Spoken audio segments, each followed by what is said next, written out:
The present perfect. An overview.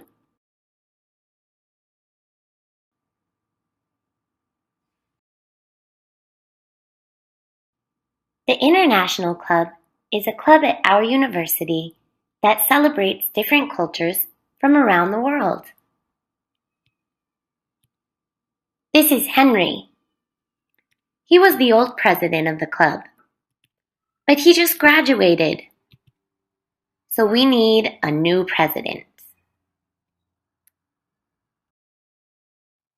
Luckily, there are two candidates for the position, or two people who want to be the new president. Judy and Joe are both running for the position. Let's take a closer look at Judy's experience. She has traveled all over the world. She has lived in China and Japan. She has studied English for 15 years. She has been a member of the International Club since 2014. Wow, she seems like a pretty good candidate to me. What about Joe? He has traveled to Europe and Latin America. He has never lived in another country. He has studied English for 5 years. He has been a member of the International Club since 2013. He seems like a pretty good guy for the position as well. What do you think? Who is better for the position? Who has had more experience?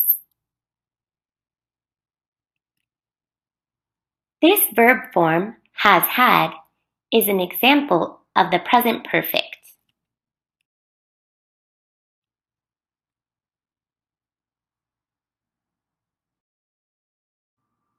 Okay, let's look at how we make the present perfect. We need the verb have or has, and not if we want to make a negative, and a past participle. For example, Judy has traveled all over the world.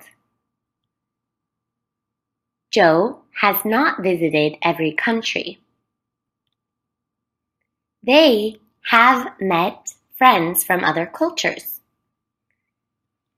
We use has for he, she, and it, and have for all other subjects, but you already knew that.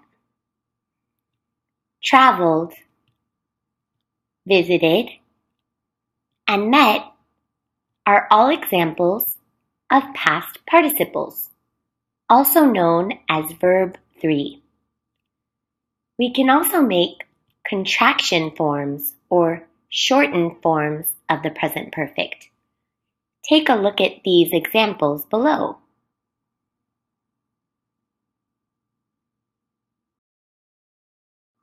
Okay, let's talk about why we use the present perfect. Look at these two sentences.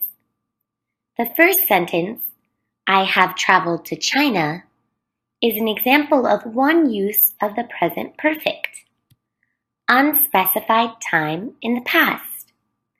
The other sentence, I have lived here for 3 years, is an example of how we can use the present perfect with since or for. Let's take a closer look at the first use. When we say unspecified time in the past, what we mean is that we're talking about an activity that started and finished in the past, but with no mention of a specific time.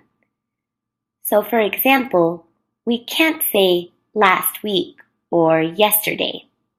It's not important when the event happened, but rather it's about life experience.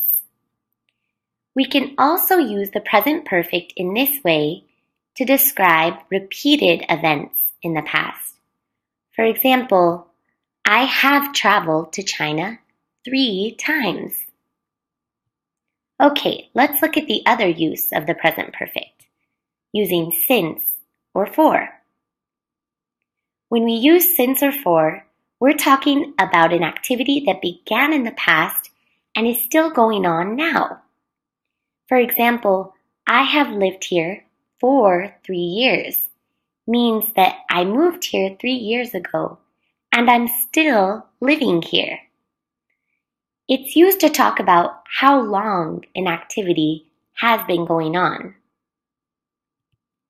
We use for with a duration of time or length of time. For example, 1 year, 3 months, or 5 days. We use since with a specific point in the past. For example, last year, September, or 9 o'clock.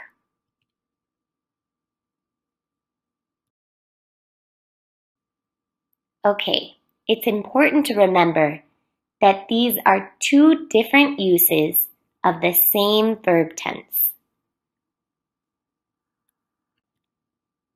Let's go back to Judy and Joe.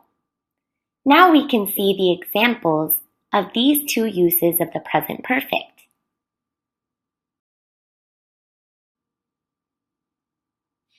Can you find examples of a completed past event that does not mention a specific time? Yeah, there's one. She has traveled all over the world. We don't know when, and it's not important. What's important is her experience. Yeah, she has lived in China and Japan. We're talking about an event in the past with no specific time.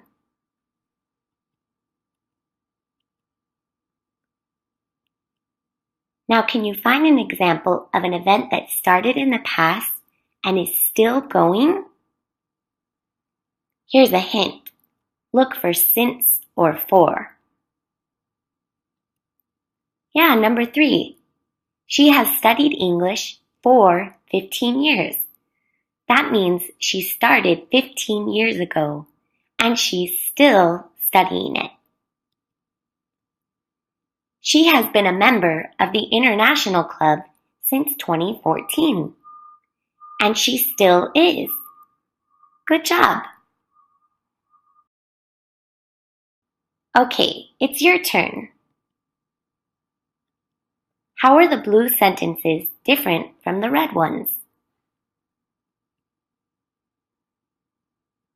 You're right, these ones represent an unspecified time in the past.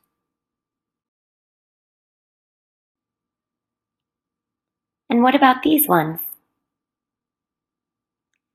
Yeah, with these ones we use since or for to talk about something that started in the past and is still going. Good job.